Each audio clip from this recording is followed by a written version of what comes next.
something from someone who has nothing to steal. That's real.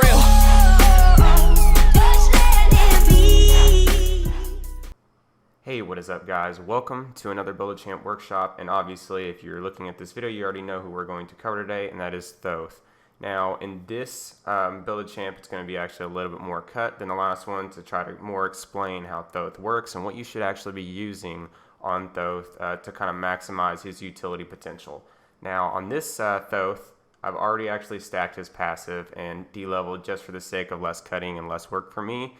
So all the numbers are accurate though, and the team here at 3-Bit has fully tested a lot of the things to just kind of make this a little bit easier for people to understand. And once you get into the tune of Thoth, he's actually extremely easy to use if you just play him right, which is simple. So let's get into it. So his passive is called Dead Reckoning. Thoth pins the names of his fallen opponents in his book, recording their weaknesses. After killing 30 enemies, Thoth gains, and by enemies, it's anybody, player or creep or anything. Thoth gains a stack of 4 magical penetration, and killing an enemy god will complete the current stack. He unlocks a new stack every 4 levels, up to a maximum of 5 stacks at level 17, and obviously kills for stacks 30. Penetration is 4 per stack, and the max pin you're going to have 20 pin at 5 stacks. So regardless, let's go into the next one. Okay, so this is called Hieroglyphic Assault. This is 1, the range is 55. Thoth conjures 3 hieroglyphs around him, ignoring the basic attack movement penalty. His next 3 basic attacks pass through enemies and apply ability damage instead. So this does not proc, well actually it can, but in a different way. Whenever you activate the ability, it's a steroid, but it only does ability damage. It does not proc a Polynomicon until after, and then you can, I guess, get a poly in there, but we will not be putting poly in the build today. If these attacks pass through Glyph of Pain, which is his 3, their range is increased by 30 units. So damage per shot is 35 going to 115, and Glyph spawned is 3. Cooldown is 8 seconds, and cost goes from 60 to 80. Evade and Punish. Okay, Thoth dashes in a direction. He is currently traveling. After dashing for 5 seconds, Thoth's next basic attack instead fires a magical projectile and the target, which slows and deals ability damage. So again, it's not going to proc poly just by activating an ability. If the attack passes through the Glyph of Pain, both the dash and the projectile's range are increased by 30. So Evade and Punish is actually his getaway. I'll actually show you that real quick. So this is his getaway, and it's kind of like Rama's rollout. And then here is the projectile and third ability, Glyph of Pain. Now this one is actually his utility ability, and it's used in conjunction with his 1, his 2, and his 3, and his ultimate. So let's go into that. Glyph of Pain, it's a ground target. From his book, Thoth conjures forth a hieroglyph in front of him. Thoth's ability projectiles passing through the glyph receive increased damage and a range of 30 units. So it's going to increase whenever you hit it by 30 units. You'll see it's kind of he's a long range farmer. So Thoth and the allies' basic attack projectiles receive reduced damage bonus, but no range increase. So your allies' basic attacks going through receive a damage bonus, but it's not as much as Thoth's damage bonus that he gets using it. It's actually pretty good in a team fight if you have an all damage carry that's kind of shooting through it and hitting through the Glyph of Pain. So the ability bonus damage is 15 to 55 plus scaling. Basic attack is 5 to 25 plus scaling. Cooldown 5 seconds, and the cost is 60. So his ultimate, Final Judgment. Thoth conjures a large glyph from his book and then inscribes 3 more in its corners. When all 4 have been summoned, he sends them forward, damaging all enemies in their path. Thoth may activate this ability again to fire the ability early. Doing so will obviously reduce the amount of damage based on the number of glyphs currently summoned, which they have a really neat animation to kind of show you that. Damage goes from 360 to 680 plus scaling. Cooldown 75 seconds. Cost is 90 mana. So let's get into just breaking down some of these abilities. So obviously, we're going to be looking at the Hieroglyphic Assault first. So this is just his ability he does here. I'll sweep from side to side to just show you that he kind of gets that hastened, the movement buff kind of goes away there for those 3. Then his Evade and Punish. and then his Glyph of Pain.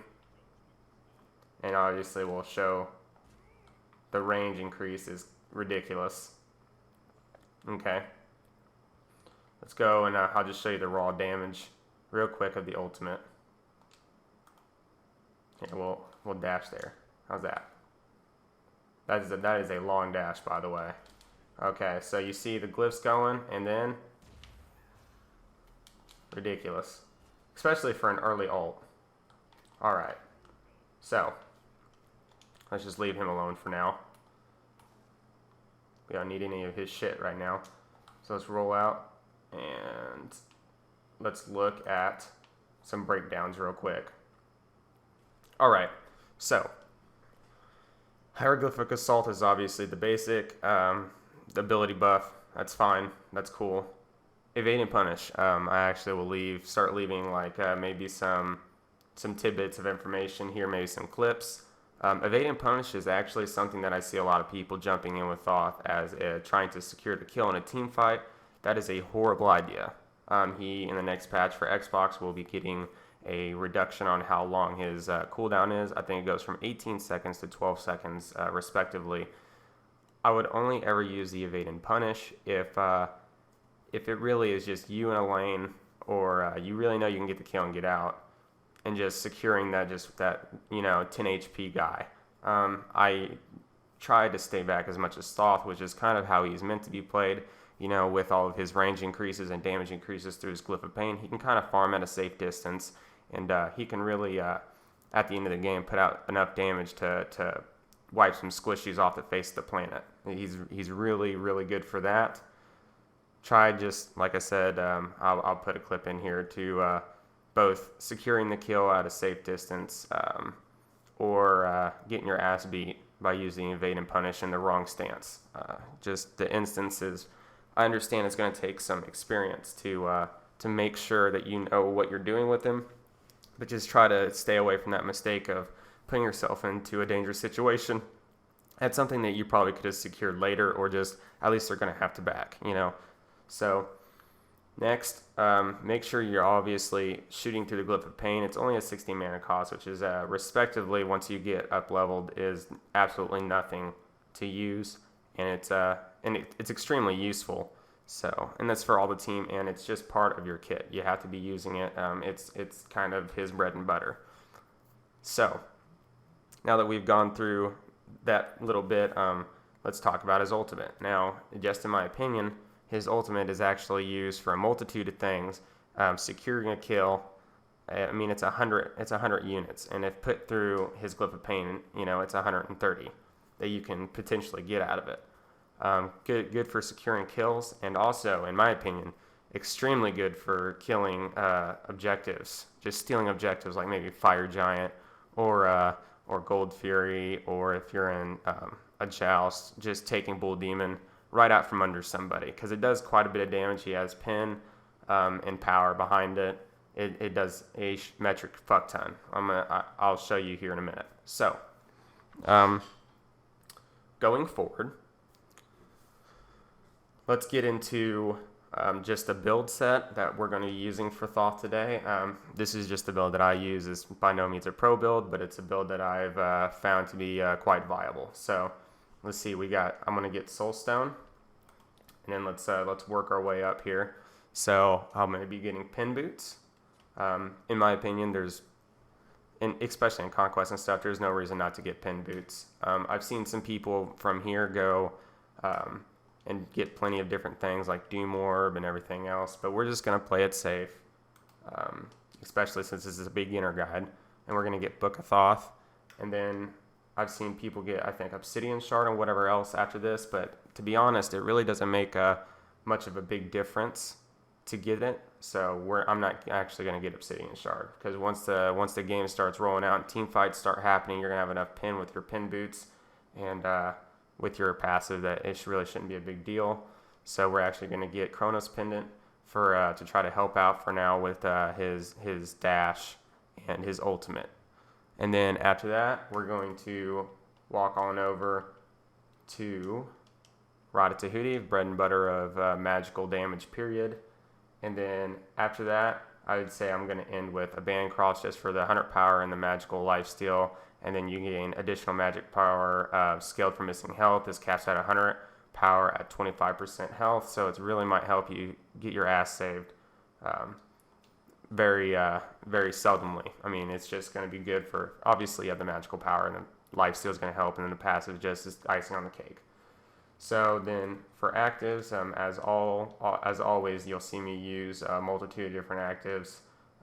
Anything from, I don't know, curse to frenzy to meditation. Beads is obviously great if you're fighting an Odin. Phantom is awesome. Never get teleport. Sunder if you're that dick. Or sanctuary. So I'll just go sanctuary just for now. So this is the build, and I'm going to cut the video, and then whenever I come back, we will, because I'm going to go stack. After that, we'll talk about damage, level 20, and everything else. So see you then.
Alright guys, we are back. So I have leveled my Book of Thoth to 75, and we're going to get our next relic, which I'm going to get Sprint just because of his evade and whatever else. So as you can see, let's just take a look. So his magical power is at 664, and his mana is at 2200, with his cooldown being at 20 and his penetration being at 30. Not bad. Adherent, physical and magical protection is 61 and 30. Health is at 1865 with HP 5 at 15 and movement speed at 419. All right, so going into maybe just because I've already leveled to 20 and just kind of tell you rushing and what abilities to do. Obviously in a conquest, which is kind of the build that I would use in a conquest, you kind of want to run his clear. Obviously any god that has clear in mid, you need to obviously run that as much as you can. So his X and his glyph, you need to get that up as soon as possible, and his invade and punish, you need to get it up. Glyph can obviously is a utility, so it doesn't have to be rushed, while the other two are probably a good idea, and his ultimate, always get points in it when you can. Okay, that being said, we're going to go into just straight damage, and I'll just show you real quick what the damage is like on him. So we're at 208 right now. Let's do glyph and just show that. 208 with a 58 on it. And then his 278 with, I think that was a 128, if I'm not mistaken. Then we'll do his evade and punish, with and without. Today we're at a 623. And obviously you can see that I'm using Soulstone, and hitting an enemy with the basic attack tears out and stores a portion of their soul, granting +4 MP5. Add 5 souls, your next damaging ability will consume all of the souls and deal an extra 60 magical power. Easy enough. Alright, so then let's do it with this. Got a 623 with a 120. Alright, now something that I actually wanted to show you earlier. I know this is a raw, and I will do a clip that kind of helps out with somebody that's actually building stuff, but let's just look at his damage. Yeah, so that was a 1,696 ultimate fully charged, hit him, and I think that was a 150 or something like that on the buff on the damage. So as you can see, just the damage on him is insane. With his ultimate, think of maybe stealing a Gold Fury or something like that. While I'm actually BSing, I'll go and do this.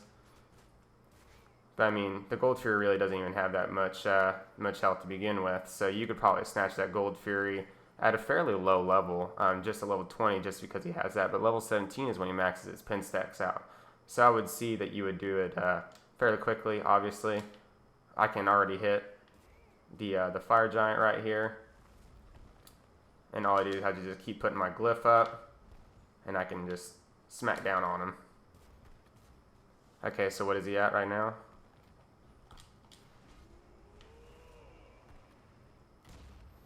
Not as much as I thought, actually. Regardless. Oh, got me. But, gods to actually stay away from. Okay, so this is another thing that I usually do at the end of a video. Gods to stay away from are actually, I don't know if many people know this, gods to disarm can be a big issue because he actually cannot use his hieroglyphic assault or evade and punish damaging sides if he's disarmed. So Fafnir, Buil-A, they can really impact his gameplay fairly quickly and cause him to lose any kind of farm or anything else if he keeps getting rotations onto him, or if you're in maybe like a joust. He can't use them if he's disarmed. So that's something to really stay away from. Obviously, you're mage, so stay away from CC. Assassins will shred you really quickly. So, I mean, I think that's all pretty much cut and dry. If you're new to the channel, please like and subscribe. If you're just a returning guy, then it's really nice to have you watch this video again. I'm glad to always have your guys' support. Until then, though, I'm Brenton Peacher from 3-Bit Gaming, and I'll see you on the next Buil-A-Champ workshop next Monday. Peace out, guys.